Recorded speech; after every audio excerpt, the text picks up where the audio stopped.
Hi, chicas.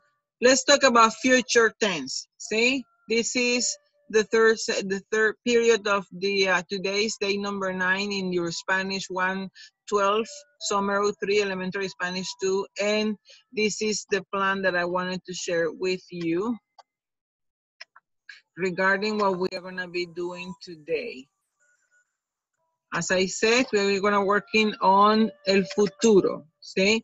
And the learning objective tells us, it says that at the end of this period or session, students will be able to talk about what will happen in the future and discuss future plans, okay? So we are going to be doing that, going to page 405, 404 in our textbook. Here we have this idea, and these people are speculating, especially one of the uses of future tense, expressing probability. Las nuevas computadoras serán aún más pequeñas, ¿sí? New computers will be even smaller. Will be, which is the structure what we find in English to mirror the future tense of Spanish, okay? That's what, it's really that. Will plus the verb, So these are the endings that we have, and some ideas that are important to mention is that 1, the infinitive ending doesn't disappear. 2, that is only one set of ending. 3, that there is an accent mark that needs to show in the written form and needs to show in the pronunciation piece. Meaning, when you see the accent mark, that's the strongest syllable. It has to sound stronger. So if we take the example here, this one, it has 3 syllables. Tomare. See, so when you pronounce the last one stronger. The one that has the accent mark, you say tomaré, like and that shows that you are using the future tense and not another tense that we have in Spanish. Let me switch to this PowerPoint that I have to you to talk to you not only about the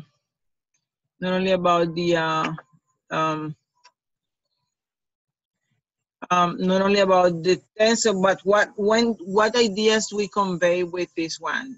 Futuro is used to express an idea in the future.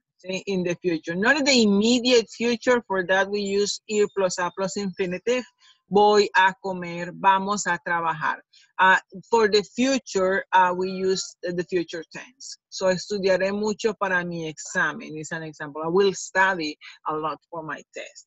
But when we want to express probability or put it in this term, when you are wondering how things happen, when things happen, where, whatever you are speculating or wondering, you guys are gonna use futuro. See, like a person who's a hard worker, and you see that he gets everything completed, and you ask, when would this person sleep? English uses conditional, Spanish uses futuro. ¿Cuándo dormirá ella? I wonder when she sleeps. See, that's kind of like the structure that we convey there. And in terms of conjugation, will plus verb works this way in Spanish. First, hablar, comer, vivir, AR, ER, and IR. We keep the infinitive ending. The verb stays as it is, okay? And to that, we add the endings, the same set of endings for the three groups, okay? So, hablaré, hablarás, hablará, hablaremos, hablaréis, hablarán. Notice that I pronounce the last syllable, the red one, is stronger, see? Let's go with comeré. Comer, comeré, comerás, comerá, comeremos, comeréis, comerán. See, stronger. And then let's go for vivir. Viviré, vivirás, vivirá, viviremos, viviréis, vivirán. See, stronger.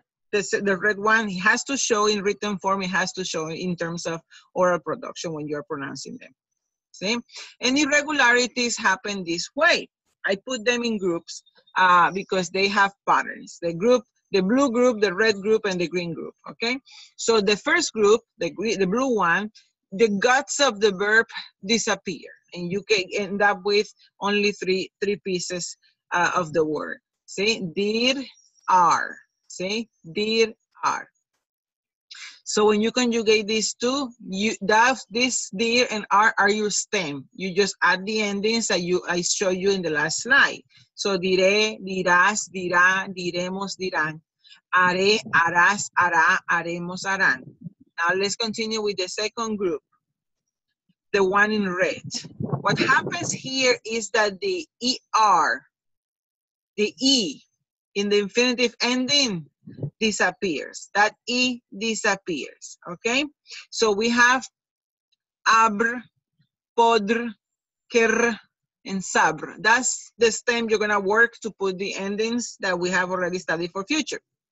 Habré, habrás, habrá, habremos, habrán. Second one, podré, podrás, podrá, podremos, podrán. Querer, querré, querrás, querrá, querremos, querrán. En saber, sabré, sabrás, sabrá, sabremos, sabrán. Now let's go with the green group for the third pattern. What happens is that the vowel in the infinitive ending, meaning ER and IR, they are replaced with the letter D as in David. So the stem is gonna look like this. For poner, pondr. For salir, saldr. For tener, tendr. And for venir, vendr. So we see then to conjugate poner in futuro would say yo pondré, tú pondrás, él pondrá, nosotros pondremos, ellos pondrán. Para salir we would say saldré, saldrás, saldrá, saldremos, saldrán. Para tener we say tendré, tendrás, tendrá, tendremos, tendrán. And para venir, vendré, vendrás, vendrá, vendremos, vendrán. See? Still the pronunciation goes in that last syllable where the accent mark is. Okay, now let's switch back to the textbook.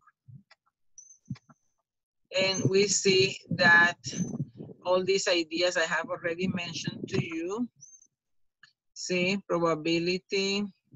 And the application, the exercises, this is an excellent interview with Ralph Alvarez, which is a Cuban-American, and he is el presidente de operaciones de McDonald's Corporation and has done many, many changes in McDonald's for to benefit the Hispanic population. And Futuro is an exercise that we are gonna do here. We're gonna work on that. You not only have to find the infinitive, you don't only have to find the conjugation in future, you put it in infinitive and then put it in futuro with ir plus a plus infinitive, see? And you have other exercises to work on this, and they are really interesting, connected with that culture, okay? Especially the Hispanics here in the States. So far, this is what I have for you. I'll invite you to continue completing the exercises that I have posted on my Spanish lab. Bye-bye.